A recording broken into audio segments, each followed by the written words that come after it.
Welcome to the Jackson Rudolph podcast. I'm your host, Jackson Rudolph, and this is Good Morning Sport Karate, a special live episode here from the Renaissance Waverly Hotel at the Battle of Atlanta of the Jackson Rudolph podcast, brought to you by Black Belt Magazine. We've got a couple of action-packed shows planned for you guys today. Starting right here, right now, is Good Morning Sport Karate with an excellent guest lineup. And then later this afternoon, as soon as competition is over, hopefully around 4:30 p.m., we will have Inside Sport Karate with even more guests, and we've got more coming from there.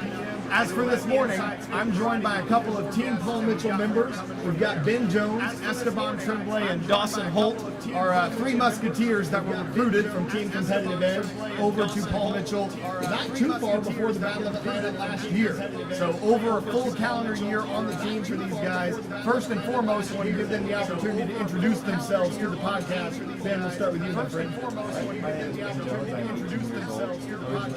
Carolina, I specialize in weapons, creative films, team supervision, so some I specialize in weapons. Thank you, Ben. Welcome to the show. And Esteban, who are you, man? Cool. Well, I'm Esteban Tremblay from Quebec, Canada, and I started doing karate since I'm like 3 years old, and now I'm 18 years old from Team Paul Mitchell Karate. And yeah, I do kama, bow, and tournaments, stuff like that, forms as well. And we are prepping for shred weapons today. So. Remember, Team Paul Mitchell martial arts. Martial arts. Shred weapons. True. That's true. And then we got Dawson Holt back here behind me. Martial arts. Hey, what's up, everyone? I'm Dawson Holt. I'm from Nashville, Tennessee. I've been doing martial arts for about 13 years now, and I've been competing on the NASCA circuit since I was around 10 or 11. And I also specialize in more of the CMX categories as far as weapons, forms, and team sync. And today, I'm ready to do traditional weapons. So yeah, it's going to be a good day. And for those of you tuning in, these are three of the absolute best in the world at what they do. Evidenced by the fact that all three of them have already qualified for the Battle Zone Finals coming up tonight in that CMX Creative Musical Extreme Weapons category. We've got Ben Jones, who won which divisions you win? Musical Weapons, Esteban Tremblay winning the Creative Non-Bladed, and then Dawson Holt winning the Creative Bladed category. They'll be joined in the final by Rashad Eugene, who won the Extreme Division and is going to be one of the upcoming guests on the show. So I'm going to start with just a recap of competition from last night. Why don't we just have each of you take us through the division that you won? How did things shake out, and what do you feel like kind of led you to success in that division that you won? How did things shake out, and what do you feel like kind of led you to success in that division that you won? So the 23, it was a lot of us. It took a while. Once we got started, it was good. There were a few drops, and not everybody was doing like wild.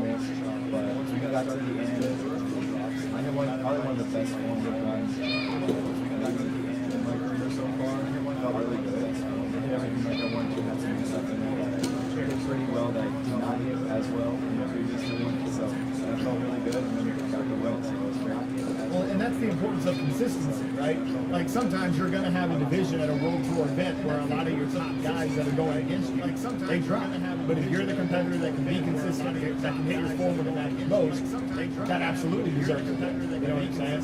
So that sounds like that was kind of your path to getting this ticket on stage. Now let's pivot to Esteban. What did your win? That sounds like that was kind of your path. Well, at first I did, we started with Extreme Weapon, and I always do for my first storm something that I feel comfortable doing, that I know I'm not going to mess up, something pretty, not safe, but like nothing crazy in my form, just to get used to the lights, the mats, to see how the crowd reacting, stuff like that. I'm really taking the first division to analyze what's going on, and after that, every division after, I'm trying to add more stuff to my forms and try to put the stuff that I see, what the judges want to see and what the crowd's like. So that was my strategy yesterday. So every form I did, I try to put some new stuff and try to evolve through the day. And on the third division in creative non-bladed, I got the win in weapon. So I felt good. So we talk about consistency with Ben. I think with you, it's a story of strategy, right? And that's something that a lot of competitors don't appreciate, that your individual divisions on a Friday night, they don't happen in a vacuum. It's not truly one division at a time. You've got the same judges, most of the time the same competitors, the same opponents in all of those divisions. And so if you're able to show an evolution over the course of multiple divisions, that you can continue to step it up, that you can respond to new challenges, that is something that the judges are going to reward, right? It's not just who's the best in this division. There is a psychological factor of how does a competitor evolve over the course of divisions. Now we pivot to Dawson, talking about your win in the creative bladed category. So tell us about that. So what transpired is I was seeded in that division, so meaning that I was around in that last spot. So I got a good look of everyone. Some people didn't get to hit their form that night, which it happens. But I didn't really feel the need to pull off any crazy, weapon manipulations. I just had to do what I do best, is to try not only just to execute the releases, the creative manipulations, but also the martial arts, the strike, because this is what we do. So I always try to have the foundation first, perform it best, and then the fancy stuff comes next. So that's what's always on my mind when it comes to the fancy stuff comes in the first place. So that's what's always on my mind. You can't forget about the martial arts and the foundation. So yeah, I just hit a good solid form, and that was enough for the win. Yeah. And what I love here is we've had a theme for each of these, right? Consistency, strategy, and now with Dawson, execution, right? You have to be able to go out there and execute the form. And I love Dawson's emphasis that you place on the martial arts aspect of it, because that is the primary judging criteria, right? When multiple competitors are as good as you guys are, right, and your basics are of a certain level, at that point, yes, it comes down to difficulty, it comes down to intensity, who wants it more. But to get in that conversation in the first place, it's about being a good martial artist and having those solid basics. That is the primary judging criteria. And talking about judging criteria, the three of you guys have found yourselves in these men's weapons finals consistently over the course of this season and throughout your careers, even in the juniors, right? And obviously, Ben and Esteban, you guys are both bow guys. You do sync together. Dawson, you're obviously a bit different because you do sword. But when it comes down to you guys are going to go on stage in the Battle Zone finals with this tonight, what do you feel individually is the difference maker? What is your key to success? What is the reason that judges would give it to you instead to one of your phenomenal teammates, right? So Ben, what is it for you? What's that X factor that you look for when you're going on stage against these guys? Yeah. So one thing that is, I think something that we probably all do is we all have extra moves or upgrades that we can add if needed. It also comes down to the division itself in the night show. If you are, depends on the order, but if you are one of the last competitors, you get to watch everything that happens before. So that can play a factor of what exactly you're going to do as you go up, even if that's 5 minutes before you go. So that's one thing, and then having those upgrades ready and already consistent, if needed, is a big thing that I have kind of planned out. And then also it comes down to just the performance of it all. There's a huge crowd now. Everybody's there to watch. So the presence of what you're doing, the intensity, the performance, sometimes the music choice, which isn't always necessarily up to us with the copyright maybe, but that can still play a huge factor. So all of the performance as a whole, I think, is a huge thing that comes into play, and kind of playing to the crowd as well, because we know they're there, and that can be a huge factor. So always having that trick up your sleeve. And I love how you mentioned playing the crowd as well, right? Because when you're trying to win at a NASCA World Tour event like this, where you are performing in front of a large crowd, oftentimes whoever wins the crowd is going to be the person who has the advantage. That's part of the reason why going last has so much value, right? Because if you're the competitor that's going last in the division, there's been that suspense that's built up. It's really hard to not have the crowd. If it's been a crazy division and you're going last, people are going to ride that momentum. And what you talk about, Ben, by having that trick to capitalize on that and seal the deal, I think that that's huge in terms of strategy. Pivoting to Esteban, another bow guy, right? Is it any different for you? What do you think your X factor is?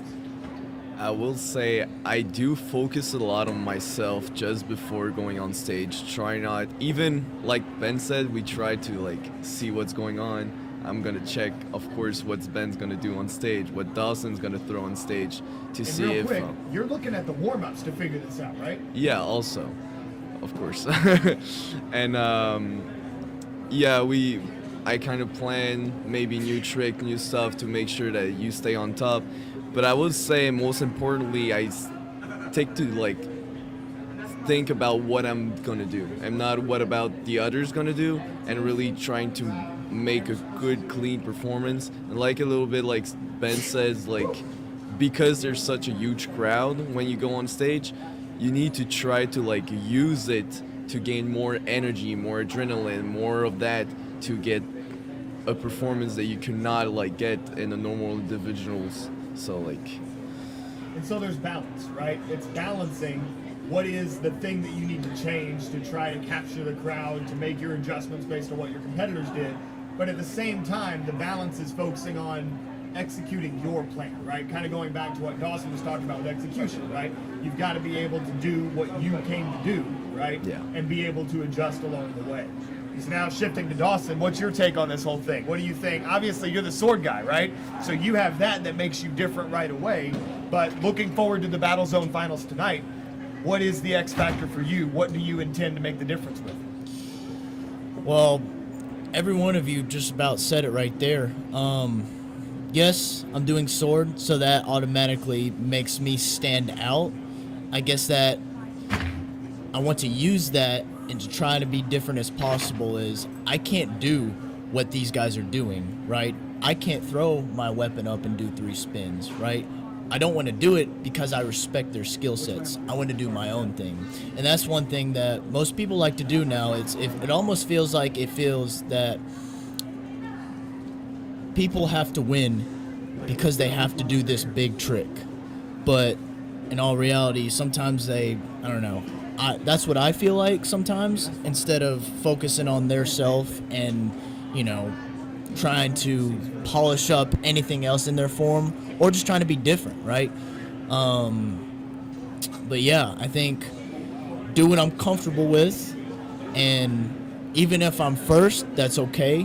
Do what you've been preparing to do, right? And then even if you are first, set the tone, right? Set it up so that way you can push the other guys to do a good form as well. Because I want to beat them at their best as well. So I don't want to beat them if they drop or stumble or anything like that. I want to beat them at their best. So but yeah. So even though if I'm different, I want to try to be my own personal individual. So I think that will give me the competitive edge over everyone. So. Sliding in the competitive edge there, I like it. But truly, that is the champion's mindset, right? Like the champion's mindset is, I don't want to beat my competitors when they have a bad day, when they drop. I want to beat them when they're at their best. And the theme that I'm hearing across all of you guys' thoughts is this intense mutual respect for each other. And I think that that's one thing that makes your triumvirate stand out from others. Because even when it was myself, Reed, Cole, Tyler, like that whole gauntlet that we had when I was in my prime, we were all great friends, but that was out the window when it came time to go on stage. We had a mutual agreement to set friendship aside to go on stage. What's unique about the 3 of you and some of your other teammates is that you don't do that. The friendship never goes away. It's obvious when you guys are getting scores between forms, as one of you's coming off stage, the other one's coming on stage. You don't have to go to that other place where you're enemies. You're always friends, and yet you still find that way to be competitive with each other. I want each of you to speak to that, because I think that that is a great lesson to be learned for a lot of young athletes that are watching this, that you can balance being good friends with your competitors, but also knowing that you want to beat them. You want them to go home in second place, but they're still your friend, right? Talk about that dynamic. We'll go the reverse order this time so that Dawson has a little bit more to talk about. Oh, well. Yeah, it's something that it's kind of hard to explain because we've known each other for so long and we've been teammates for a really long time. So we've always had that chemistry kind of from the start. So, and we still do to this day, really. So, yeah, I still want to beat him, but at the same time, we're still homies at the end of the day. We want what's best for each other. But, yeah, really, So, listening to Dawson, it's natural. That's just, it is the way it is, right? Like, it's always been this way, so y'all are just accustomed to it, right? Esteban, your thoughts on that? Yeah, I kind of agree. Like, we've been teammates basically our entire, like, not lives, but like tournament life, I guess, since we are in competitive edge. Yeah, karate life. It feels natural to just stay friend before competing, after competing, during competing. And also, you don't necessarily need to think that someone is your enemy to be able to beat them. Like, you can also get inspired by them to be the best and try new stuff and be more creative. And I feel like this mindset of still be able to think that your biggest competitor to beat is your friend, because it's not in a bad way. You don't like that drive to win is not negative, but it's like really positive because Ben and Dawson's are my friends. So that's a cool feeling, and yeah. And I think that's powerful, right? Like, that competitive energy is not divisive. It actually brings you closer together because a rising tide raises all boats, right? Like, all of you are getting better because you're pushing each other. And I think that that's a great way to think about it. Ben, we'll go to you last. 100%, like both these guys said. We were teammates for like 5 years before we were teammates for the last 2 years or 1 year. So I plan on staying teammates for a while, hopefully. But yeah, we grew up with each other, really competing, and we've all pushed each other to be the best. You know, I always wanted to be better than Dawson, better than Esteban, still do. And we're both, or all three of us, are all just pushing each other and have been for the last like 8-9 years. So I think that's a huge thing, but we obviously have a ton of respect for each other, respect each other and what we do separately. And as a team, with being sync partners with both of these guys, it's something that we have to keep. We have to keep that relationship. If it wasn't there, I don't think it would go as well probably with our sync divisions. So Yeah, that's the other thing, right? Is that after your individual divisions, you guys got to turn around. You two have to do sync weapons. Ben and Dawson have to do sync forms. Like, immediately after this high-level individual competition, you turn around and you literally work as a team in the team synchronized division, which I think is really special. Talking about special, last topic that I want to get to. One of my favorite things, just from a media standpoint, about the three of you, is that you all have fantastic nicknames. The Truth, Air Canada, Mr. Clean. So we'll start with Ben on this one. I'm just going to ask simply, who has the best nickname and why? So you can say yourself, but I want to know why you think your nickname's the best, if that's what you think. between us three, Between the three of you. I like, okay, so Esteban really works well because he's Canadian and he can jump really high. So when he does his tricking, he's super high in the air, and he's Canadian, and Air Canada gets all the height, he's in the air. But I also like Dawson because Mr. Clean is just an iconic name. So Ben's being a politician here. I like everybody's nickname. I do. And Dawson's really clean, right? But then you get to me, and the Truth just sounds really cool. My whole name, like Ben the Truth Jones, sounds sick. And then you gave it to me too. And so I don't know. But there's meaning behind yours too, right? Like, it's obvious how Esteban's makes sense, how Dawson's makes sense. But for you, you were somebody that, especially in the junior division, we're not always getting all the calls that you maybe should have gotten sometimes, right? And so I always said that you let your performances do the talking. Your performances are the truth, which is where the nickname comes from. And that's why it's the best. So Ben, so there we go. He circles back, says his is the best. Real quick, Esteban, Dawson, which one's your favorite and why? Esteban first. It's so hard to choose. Like Ben says, it's all like sick nicknames, but like I would say Mr. Clean. Mr. Clean. Good choice. Because the other thing Good about Mr. choice. Clean, as we pivot to Mr. Clean, right, is it was a hand-me-down nickname. Marcel Jones was the original Mr. Clean, right? And then obviously had a great influence on you. So talk a bit about Mr. Clean, and then we're going to cut to commercial. Yeah, so when I started working with Marcel Jones on forms, I ended up learning that he was the original Mr. Clean. So that was a pretty cool moment that we had, not knowing. I guess it was destiny, I guess, that we just ended up working with each other. So to be honest, I don't really have an answer on who's the best. I mean, we really just talked about it. The nicknames make sense. They're, it has a story behind on how we got the nicknames, right? Esteban can jump high. Esteban can throw his weapon up really high and do crazy stuff. Ben's forms speak the truth for himself. I myself, prioritize on having good, clean technique and maybe having my own, I guess, personality that just kind of makes it Mr. Clean, I guess. But yeah, I don't really have an answer on who's the best, to be honest. So essentially, all of these boys are saying, we like all of each other's nicknames. We like all of each other's forms. We're all friends, right? But the big thing is that mutual respect is what makes you guys so special, right? And I think that's really the message from this first segment of the podcast here, is that you guys are all some of the best in the world at what you do, but it's the mutual respect for each other that enables your friendship, that enables you to push each other to be better competitors. I think all of those things together are what sets you guys apart. So thank you guys for your time. Wishing you guys the best of luck. First, you got traditional weapons starting through the eliminations today. And then tonight, in the Battle Zone finals, you don't want to miss it. They will be in the men's weapons final. They're probably going to be in a whole lot more. So make sure you tune in and subscribe to the Battle of Atlanta on YouTube. We'll be back with more Good Morning Sport Karate right after this.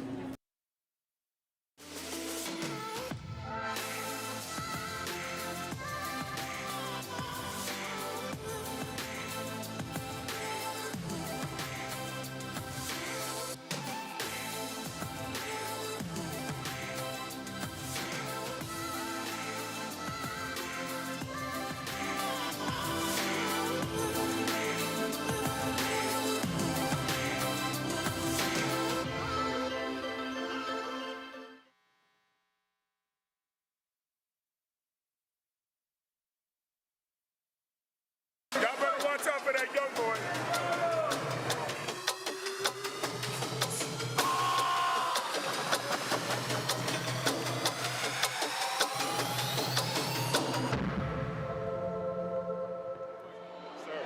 JPM, baby.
Back to the Jackson Rudolph podcast. I'm your host, Jackson Rudolph, and this is Good Morning Sport Karate.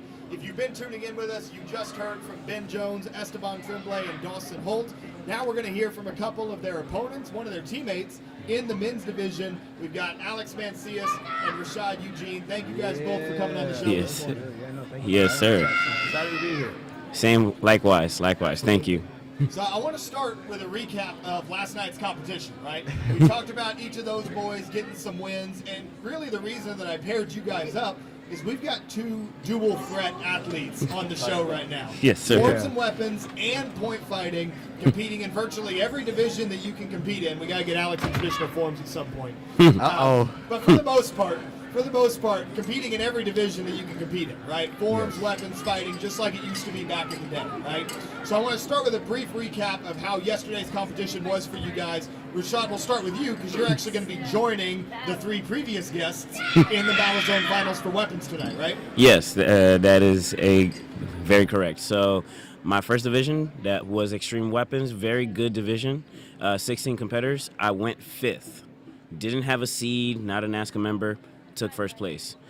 Hit every part of my form into that division. Creative non-bladed, I took 3rd. Really good division. I know Dawson took that division. Creative non-bladed, I suffered a drop, which is okay, had to regroup. Musical weapons, I will say this. I tried something different.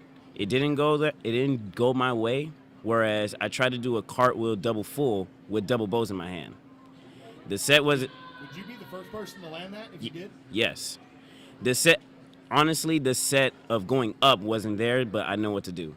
And then after that, I dropped. So I was okay with that.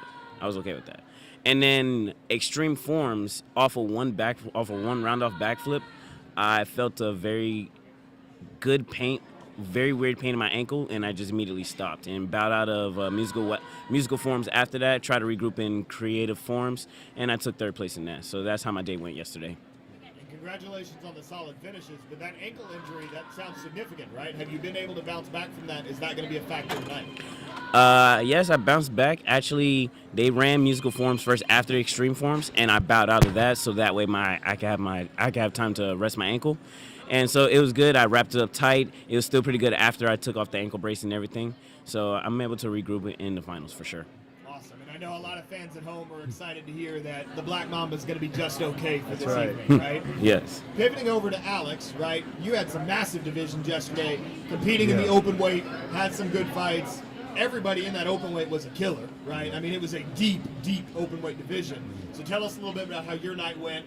And also, let me say, the debut of he and Haley Glass's synchronized forms. You got a lot to talk about. Summarize it for us. Give us the highlights. Yeah, so day 2, I'm excited for it. But yesterday, I started with Extreme, and I was kind of excited. I love that Extreme division just because I really get to make music with my own voice, right? Show off my intensity, my power. Unfortunately, I had a drop. I should have known this, though. As professional martial artists, when a move it doesn't work, you should maybe take it out or change it. I was stubborn about it, and I said, I got it, I want to do it.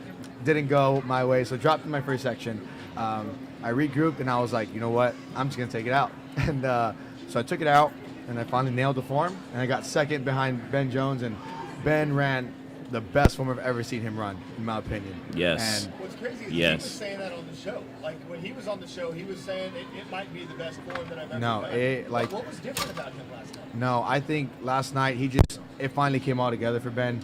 I know it was almost like I thought of myself when I was trying so hard to win weapons, and then I finally won, just overcame that bridge, that hump, and then seeing him come all together with it, I was like, okay, after I finished my form, I felt pretty confident taking the division.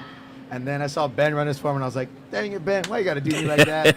But no, he, after every release, it wasn't just the selling on the pause, but he had facial expressions. He was, putting smiles on after every release. So I was just super excited to see him win. He definitely deserves it, and I can't wait to see him in the finals tonight. But on to fighting. Trying to conserve my energy between weapons and fighting stuff, but settling the nerves and the butterflies, I just take it all into the ring and let go of it there. I had 3 fights, I believe. I fought Casey Montgomery from Team ATL, fought Anthony Merrick from Next Level, and then I fought Enrique Latona, who I'm known for a very long time. I started fighting off his brother, Jason Latona, and now fought him for the 2nd time. I lost him on VFT at Ocean State. Yesterday was a rematch. He got my number again, but it was a great back and forth battle. And then I had to regroup, had Team Sync, and I gotta say, Haley and I were very nervous just because it was different. It was different for us. We're used to just doing our own divisions, and to kind of bring both of our styles together, which is very similar, and then do it as a power couple, it was awesome. That was literally a power couple. Unfortunately, we had a drop, but it was something that was very unique and special to us. We had only practiced 2 times over Zoom for about 30 minutes, and then twice in person. So Wait, So, what? hold on. Wait, what? You guys put together a whole sync form with 1 hour total on Zoom. And then how long are we talking for these in-person sessions of you guys working on it? Probably about no more than 2 hours, so about 4 hours. Total? Yeah. Well, no, like 4 hours total. 2 hours each time we practice. So 5 hours including Zoom Possibly, of practice. Yeah. And y'all went out there and did your first sync form ever.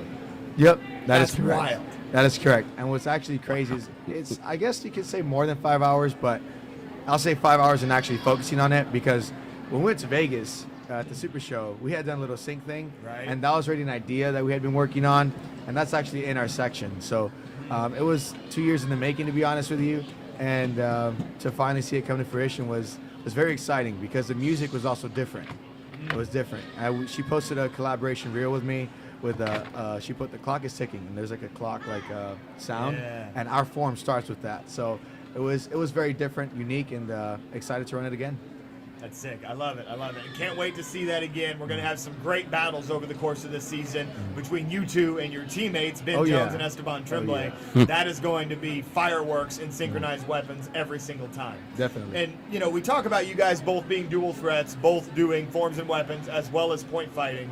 And what I want to talk about now is, especially speaking to the Black Belt Magazine audience, who many of which may not even know what sport martial arts is, have never been to a tournament, but they're just martial artists, right?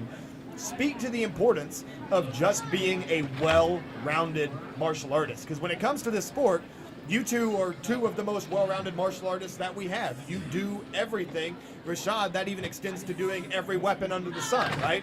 So talk about how important that is to you to simply be a well-rounded martial artist. It starts with body conditioning, exercising, the general stuff, and going above that with resistance training, weight training, and also eating healthy, which I recently started consistently doing in part of my training, and doing something a little bit different, like stepping out of your comfort zone. Like for me personally, one thing that stepped out of my comfort zone, I know y'all noticed it, but I posted me going to the beach almost every Monday or every Tuesday.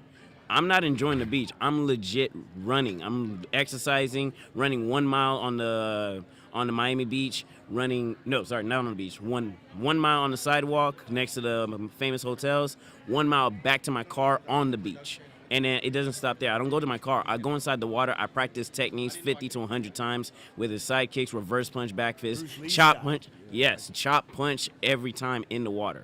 And I stay in the water for like a good 30 minutes, almost an hour. So that's that's an example of stepping out of my comfort zone, because one, I never enjoyed the beach. Coming from Miami, I never enjoyed the beach. All right. But now started doing that. It just consistent. I started to get accustomed to it, and I have to do something out of my comfort zone, which I have to go above and beyond that. So really, when you're talking about being a well-rounded martial artist, you gotta do something that is just out of your own comfort zone, pretty much, and that is just practicing your techniques, going back to your basics. One, I'm not gonna go more into that, but just going back to your basics, because it'll be no filter. So pretty much just going back to your basics, stepping out of your comfort zone, and just being a healthy, rounded martial artist. That's my opinion. And I love that idea of stepping out of your comfort zone, right? I've always been of the opinion that if you're a 4th degree black belt in some style, taekwondo, karate, whatever, right? If you're a 4th degree black belt and you've never even tried a BJJ class, right? Or done some Kali training, right? Whatever the case may be, then you're doing martial arts wrong, right? It's too one-dimensional to just fixate on one style, only ever do one style. There's so much more that martial arts has to offer, right? Right. It's so common that people get into the debate of like, oh, well, this style's better than this style, or this style's more effective for the street, or more effective for MMA. See. But it's like, truly, the people who are the best at defending themselves in real-world situations, the people who are the best in the MMA ring, are typically the most well-rounded martial artists, right? Seriously. So Alex, now you speak to that a little bit and the importance to you. I mean, also helping out. I mean, Rashad's an instructor as well, teaches at Diamond Martial Arts Academy, right? Alex, you're helping your mom run a school down in Texas, right? Have a ton of students. So speak a bit about not only the importance of being a well-rounded martial artist, but the influence that has on the young people that you're inspiring. Definitely, no. For me, it was more of a, when I started my martial arts journey, my uncle, my mom's brother, he just applied that foundation since we started. You know, you're gonna do forms, weapons, and fighting. So it's something I just trained all the time. And you know, at one tournament, I got mad because I had to do forms. I used to hate forms. I used to throw tantrums at doing weapons or forms. I just didn't like it. Same. And then one tournament, one of my mom's instructors pulled me aside because I was crying because I lost fighting. And he was like, "Hey, are you 18? I said, "No." "Do you pay the bills?" "No." "All right, you're gonna listen and do what your mom says. So you're 18, you pay the bills, okay?" And then on, continue to do forms, weapons, and fighting. But I think it's very, very important because, you know, I've been told the saying, I don't want to offend nobody, but I've been told, don't be a partial artist, be a martial artist. Right? So that has definitely been a huge influence on me. And I believe I'll speak on weapons and fighting really quick. Weapons does help your fighting with, one, the endurance of running forms. You know, you're running high intensity for a minute, 90 seconds, whatever it is, to 2 minutes of fighting. It does go hand in hand with your explosiveness to your blitz, your D side, and then for fighting, all the footwork. You know, it helps with all your tricking, your stances, your setups, your power. So it does balance out on both ends. But I think it's also very important to, if you can do it, why not, right? And having a school and having, you know, trying to teach this to my kids, some of them, you know, don't want to fight or are shy to do forms, but when you do it yourself, you get to almost be a role model for these kids, and it also pushes you and holds you accountable. Because there's been times in practice where I'm like, I don't want to run open hand forms, but I'm like, no, your kids do it, you got to do it. You know, so then it also helps you in endurance. You know, so just being an overall martial artist just goes back to, for me, my foundation and my training that was laid from my mom's instructor to my mom being my instructor, and just bringing it out to the competition floor, because nowadays, you know, it's tough to see, especially at a high level, a martial artist and a competitor doing both and winning both. So I'm definitely not done with I'm not gonna pick one. I've had conversations where people are like, why don't you just choose one? Well, whoever's watching, I'm not done. Okay, I got a whole lot to go, and I want to inspire as many people that I can, because it is tough. You know, I know for younger athletes, might be like, you're doing 10 divisions today, this weekend. And I want to let them know, if you want to do 10, you can do 10. And I got my eyes set on triple overalls, double overalls, whatever it is, weapons, fighting, and sink, and open weight. So I'm not done. Kevin Thompson style, am I right? That's right. Stay strong, baby. For sure. And, you know, the other thing that I love about this is everything that you guys are saying is part of the reason why you guys are fan favorite athletes, right? And what's interesting is I think that each of your fan bases are a little bit different, right? Just a little I think bit. that Rashad, like, everybody defaults to being a Rashad fan. There's no reason to not be a fan of Rashad because of how entertaining he is, right? You literally never know what he's going to do. It's always going to be at a high level. It's always going to be entertaining, and that's what draws people into Rashad. Whereas Alex, you have like a loyal fan base. Like you've got a crew of people that are always going to be all in on Alex Mancias, right? And I think that for both of you, it comes from the personalities that you're showing here, right? Who you are is the reason that you draw that type of attention. And I think that that's huge for especially like young athletes who one day want to be in the position that you guys are in. It's important to realize that. So now looking ahead to the Battle Zone Finals tonight, Rashad, you've got a matchup guaranteed in weapons. Alex, you're going to try to fight your way there through the heavyweights today, right? Yes. Rashad, you first. Looking at that matchup, going up against those three Paul Mitchell guys, what's your key to success? What do you have to do to be the one who comes out on top in the weapons final? Biggest mistake, but in a good way, back when I was coming up, consistency.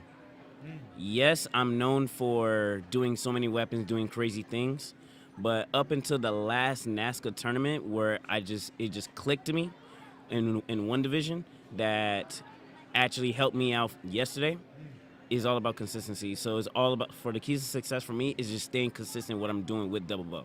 Not changing anything, not gonna add anything, and I'm known for doing that last minute in my form, but just staying very consistent in my form. So that's the key for me. I love it. And that was a big theme earlier in the show, too, is like you got to give yourself a chance, right?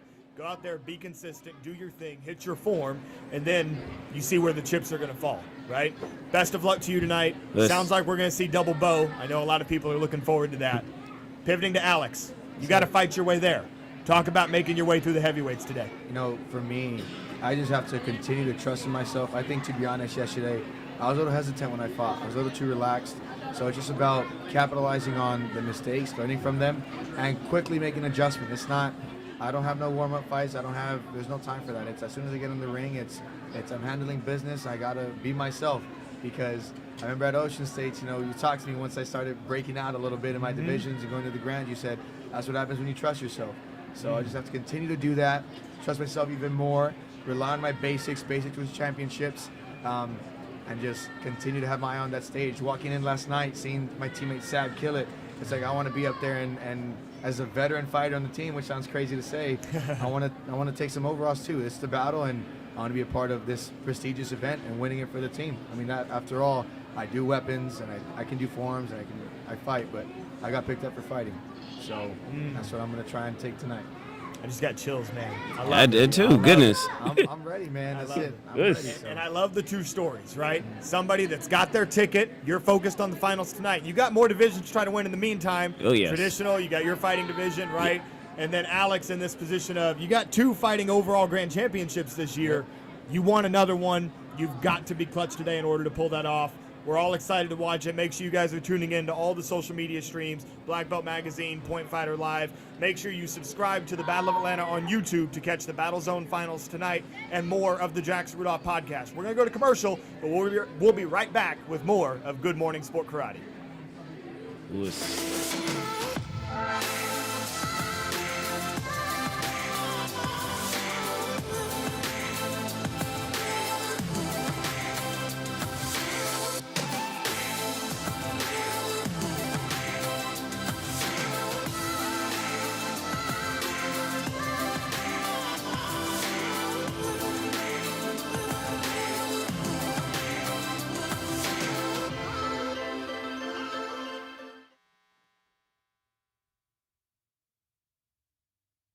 Y'all better watch out for that young boy.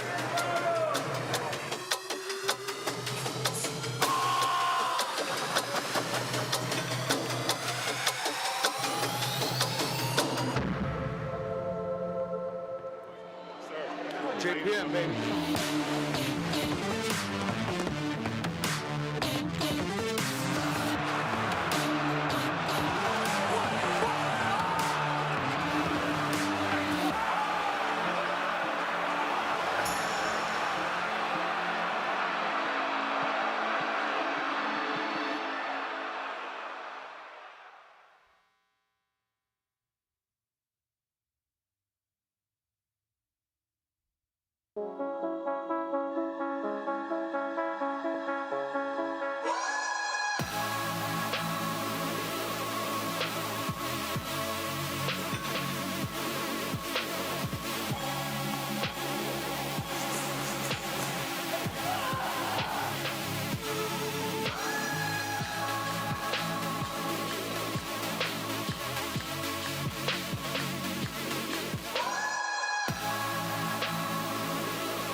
A good workout can be elusive, disappearing the moment you look away at some other interest in your schedule.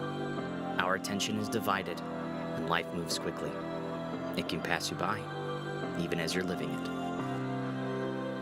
But not you. You make it work. You make the time. The fighting spirit haunts you, and you want to keep it close. Right there in your home, where you can keep up the fight.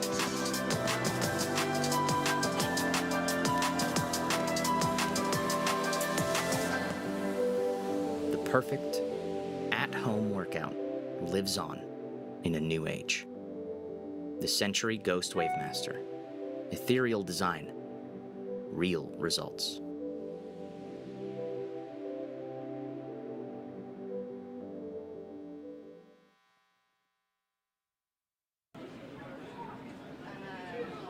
Welcome back to the Jackson Rudolph podcast. I'm your host, Jackson Rudolph, and this is Good Morning Sport Karate.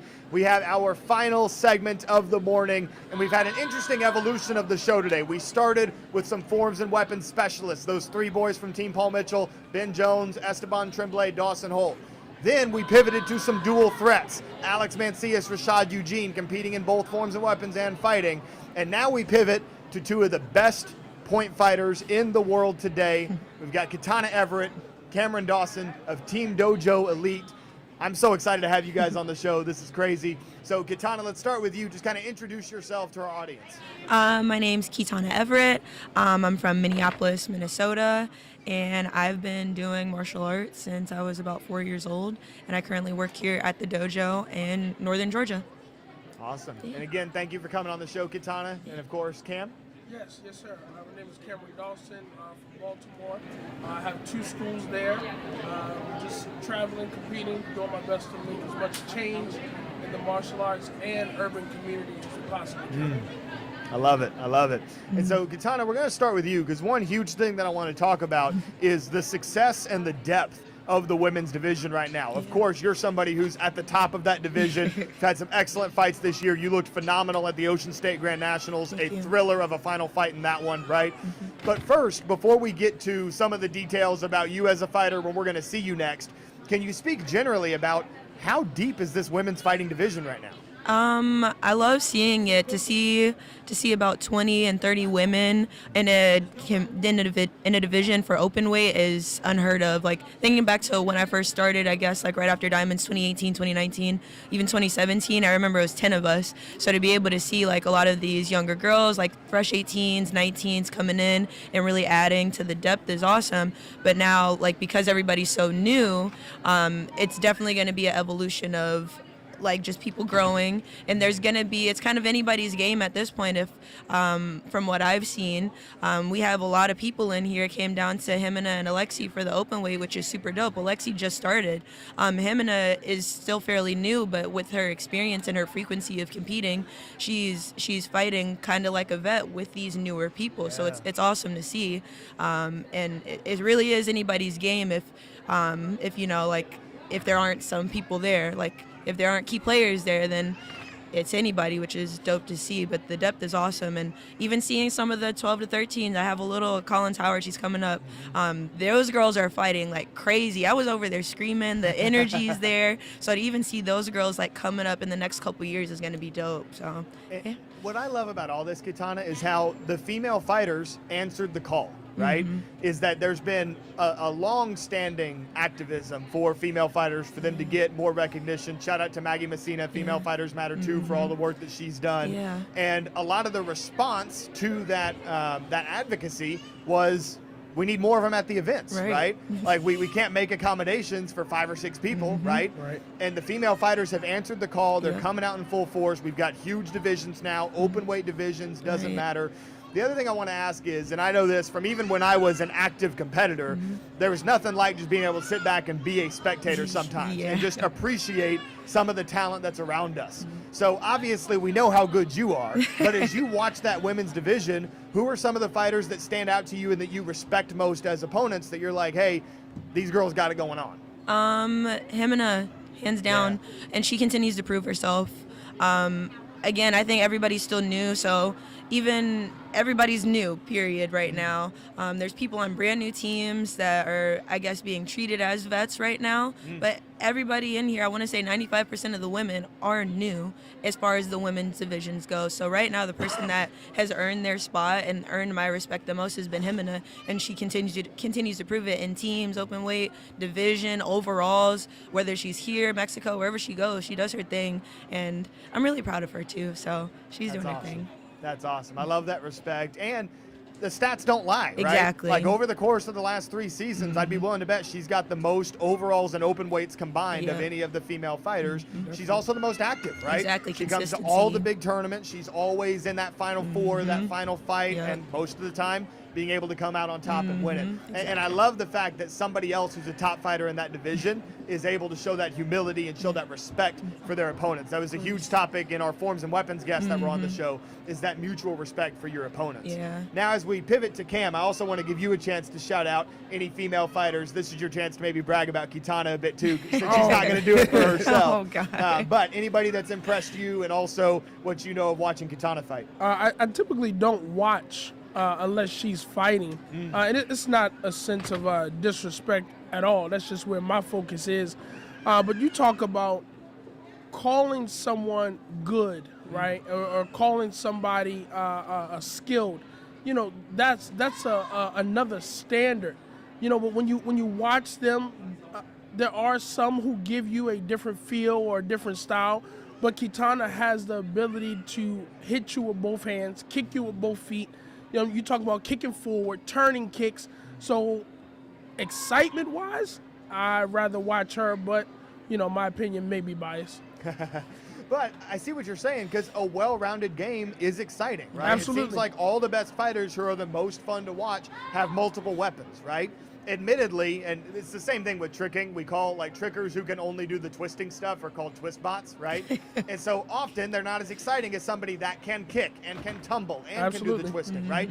When it comes to point fighting, a lot of times fighters who are just blitzers, not very fun to watch. I mean, am I wrong? No. You're absolutely right. And sometimes the success of the one round of the person who's not well-rounded, they can master a technique in this game, and it can cause the perception that they are a very good martial artist.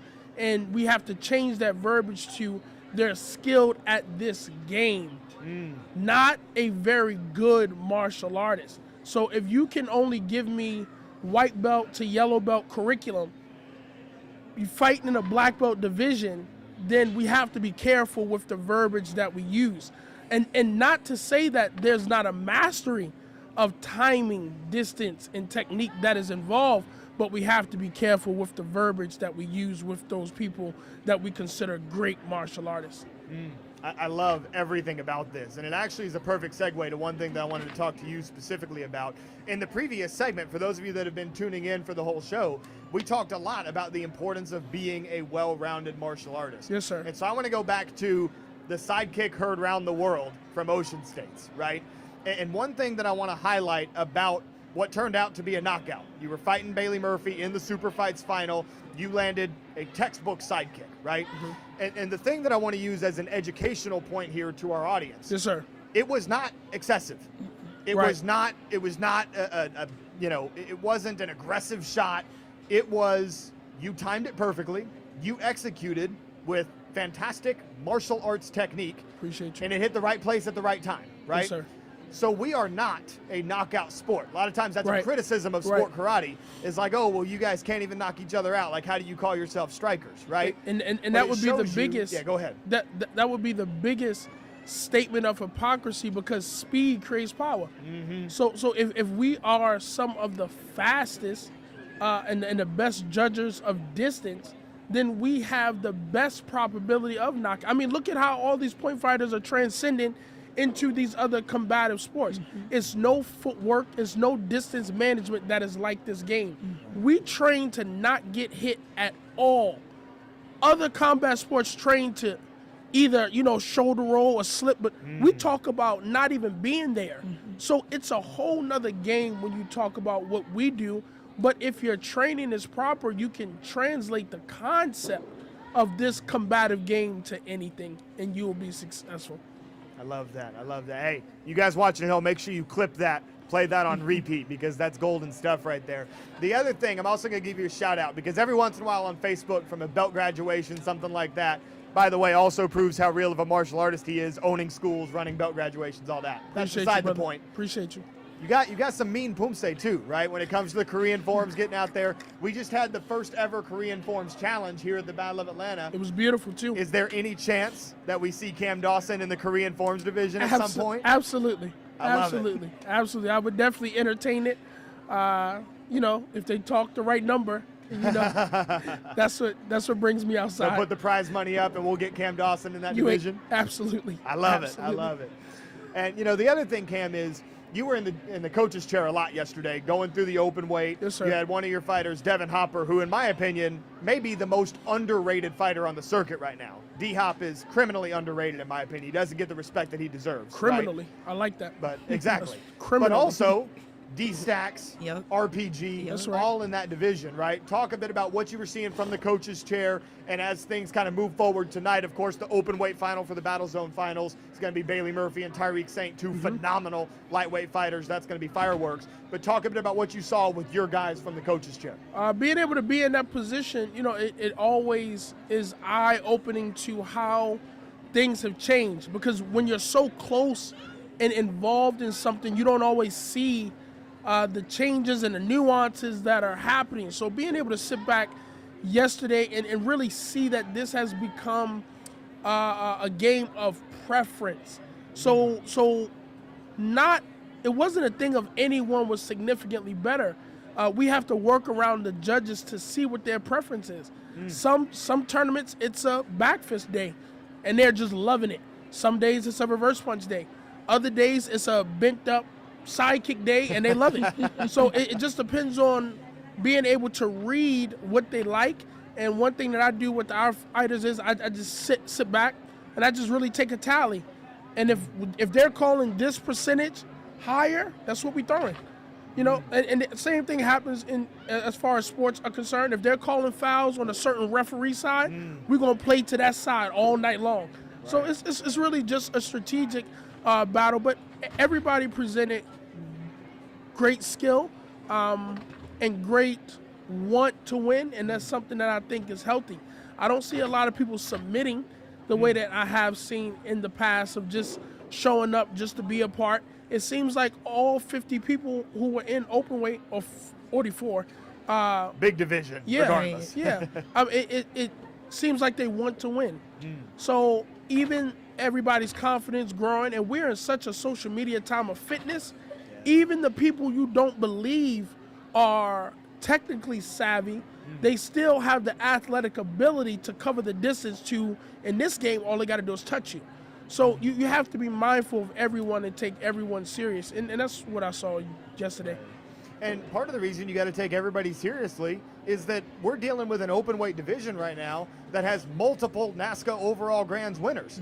Like Right. the depth in that division, I mean, we were in the quarterfinal, the top 8, and virtually everybody in that top 8 is somebody that's been on a NASCA stage, that's been in those big moments, and that's a testament to how much the sport continues to grow, how many, like you said, those athletes that show that hunger, that want it, right? I think that's huge. Now, we've been spending this whole segment talking about everybody else, right? I want to start focusing on the two of you, because of course we're not going to get to see you this weekend, right? But shifting focus to Katana, right? I thought you looked fantastic at Ocean States. I've already referenced the thriller of a final that you were involved in with Katie Herman, right? When is the next time that we're going to get to see you in the ring, and what are some of your big goals for the rest of the season? Probably closer to the fall. I'll be back on the circuit.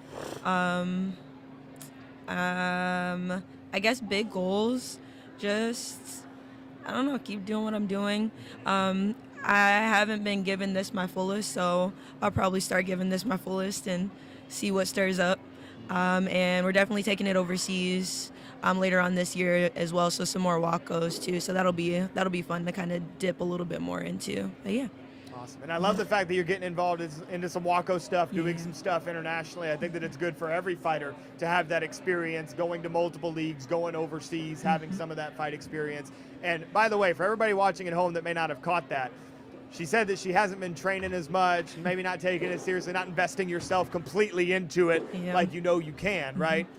And still one of the best female fighters on the planet right now, right? So that is scary for everybody else in that division. Cam, did you have a comment on that? Yeah, you said one of. Ooh. It's crazy. Preach, go for it. That's crazy. Hey, preach, Mike is yours. No, I mean, you can't allow people to have good showings here and there and then say she's one of. Especially fresh on the scene. That's tough, man. They're just getting their feet wet. I mean, look at how fast y'all are to jump to complimenting people. You know, that's like, you know, your child brings home one good assignment. You say, oh, my kid's a genius. It's funny though. One assignment? What's their final grade? What does their end of the year grade look like? Can they do that over time? And sometimes we are very fast to rush to the emotion of how somebody makes us feel. So, you know, somebody gives us a good feel. oh, they're a great fighter. You know, they're great. Yes, they have a great personality, but don't allow their personality to fall over into how you compliment them as a fighter. So we just have to be careful with our verbiage because it can be disrespectful to the work that has been done. Right. So one of, opinions. I got you. And Katana, you know that comes from a place of respect when I say one of. That's no disrespect whatsoever. And to Cam's point, if you look at the consistency over the course of years, if you look at a career, I don't think there's anybody else fighting right now that's got the diamond rings that you've got, you know what I'm saying? So the resume speaks for itself. All the respect in the world to you, and I love the way that Cam put that. But now we shift the spotlight to Cam as we get to the end of the segment here. No, sir. Are we gonna get to see you again, man? Not sure, man. Not sure. But I feel good. Okay, good. I'm in shape. I'm happy. Building, trying to open up our third school. Just staying active, man. But I'm always ready to fight. I love it. Yes, sir. I love it. That's awesome. So obviously, fingers crossed, as a fan of the sport, of course, as a former teammate, as a brother for life, I want to see you back out there. Why? I want to see you back out there bad. Why? Why? Because at one point, when you're active, I think you have the ability to be the best, and you've proven that you've been the best before. I'm avoiding the terminology of one of the best. I know that you have the ability to be the best, and that's why I want to see you back out there. And what is it that you see that makes you want to watch me fight? Going back, this is a great segue because it's what we talked about at the beginning of the show, right? There's no fighter that's more compelling to watch than a fighter that can do everything, right? Yes, sir. You've got so much in your toolbox when you're at your best that nobody ever knows what's going to happen. Yes, sir. You never know how Cam Dawson's going to win the fight, but you're pretty sure he's going to win the fight. Yes, sir. It's a question of how, and that's part of what makes it so exciting. I The other thing I appreciate like is you got a lot of old school flair in your fighting style, the lead hand, ridge hand, also the basics, your D-side, the reverse punch, right? And I always love watching that too. That's just a style that I enjoy watching. I love going back, watching the old tapes, especially of your pops and all the guys that he competed against, right? sir. That you're vintage in your fighting style in some ways, and I love to see that too. I appreciate you, and I always have to take the time to thank the people who put me in position. Of course, as my father, Gerald Dawson was my instructor and father, but he turned me over to Damon Gilbert, who made a tremendous, impact in my game, and still was a call and text away. Mafia Holloway, major influence. Once again, always a phone call away. So the reason why I asked you why is because I want to ensure that I'm not letting anyone down. I don't want to fight almost a halfway. I want to give you what you want to see, and that's why every time I give you what you want to see, I make it a point to come to you first. But I appreciate that, and I'm not even deserving of that, because if my father did not take his time to tend to me, I would not be anything. He gave me the best part of himself, which was his mind and his fight IQ and understanding and how to be a man. So as much as I appreciate that, I have to pause and stop there to ensure that no one looks at me first, that you identify the man who took the time to make that happen, and then, you can deal with little old me. I love it. I love it. No better message to end the show with. And thank you both so much for your time. Yes, sir. This has been awesome. I really, really appreciate it. And of course, Katana, I know we're going to see you again, so I'm excited to see you back in action. And Cam, I'll keep my fingers crossed and say some prayers, man. I got But you. for those of you watching at home, this has been Good Morning Sport Karate, a special live episode of the Jackson Rudolph podcast. We will be back after the eliminations in today, targeting a 4:30 Eastern start time on Battle of Atlanta YouTube and the Black Belt Magazine Facebook page for Inside Sport Karate. Make sure you head on over to the Battle of Atlanta YouTube, hit that subscribe button so you can see it. We've got some of the top athletes in the world that are going to be on the show, and then we're all getting ready for the Battle Zone Finals tonight. I'm Jackson Rudolph. This has been the Jackson Rudolph podcast, and I'll see you later today.